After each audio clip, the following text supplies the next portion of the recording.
think I'm standing in the presence of patriots. Are there any patriots out there today?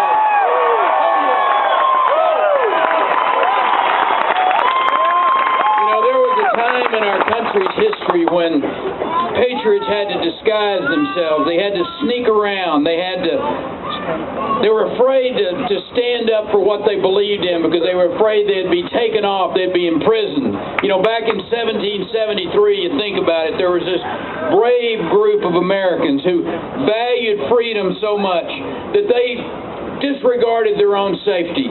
They took a stand against unfair taxation. And I'm proud that we can stand here today in the clear light of this great Texas afternoon, tell the truth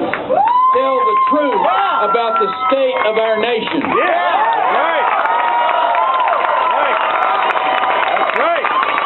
And to be honest with you, things have been better in this country. There's some serious financial issues that are stalking our economy, and they need to be set right. Unfortunately, the folks in Washington who got the upper hand in the 2008 elections are rampaging all across the country. They're rampaging the halls of power. They're overturning our rights. One after another. They're making choices that I will tell you would leave our founding fathers scratching their heads right now. You know, it seems that the folks in Washington have forgotten about the foundational documents of our republic. They are happily ignoring the limits that our founding fathers put on the federal government. Again, limits that those early leaders ratified because they understood what happens when government goes unchecked. And so, as Washington continues to erode our rights, well, they spend not only our tax dollars, but our children's tax dollars as well. Or worse yet, they're spending them before they had the opportunity to ever even earn them.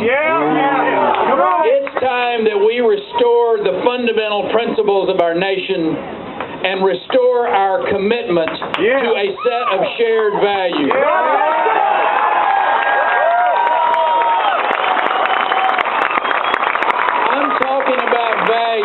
I'm talking about values that were forged on the anvil experience, values that were formed as the nucleus of our nation, values that our fighting men and women have fought and died to defend all around the world.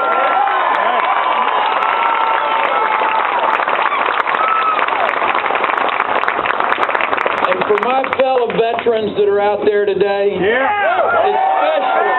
especially those of you that are defending our freedom today in Afghanistan and Iraq, I want you to know I don't consider you to be a right-wing extremist. I'm talking about states' rights.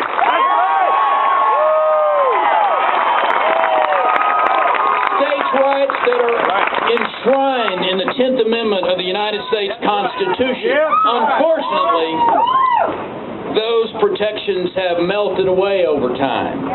Since the U.S. Constitution was first ratified, the federal government has slowly, steadily, and successfully eroded the notion of states' rights. The founding fathers understood that one size fits all does not work, especially in a country as big as America, and especially in the state of Texas.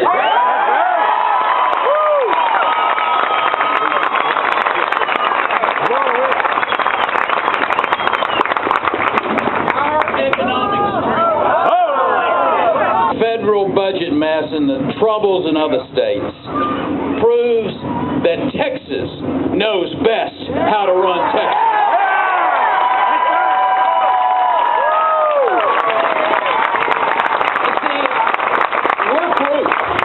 We're proof that good things happen when government lowers taxes, it reduces spending, and encourages private sector growth. See, when Washington interferes with that, when it interferes with that proven approach, experience tells us what the outcome will be, and it ain't pretty.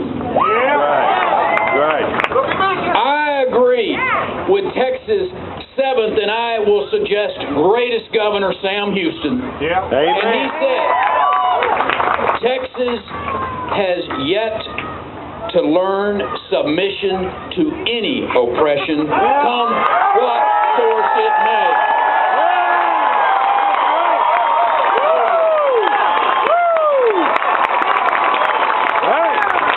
We didn't like oppression then, we don't like oppression now. Here today, at this Tea Party, we're sending a clear message that we will stand, and I will say we will not stand for the government continuing to pick our pockets, our children's future being mortgaged, or our rights being taken away. We are not going to stand for that. We're fed up with it. Standing here today, you are part of a movement. You are a part of a movement all across this country that's gaining streak, that is building momentum. We are not going to be ignored.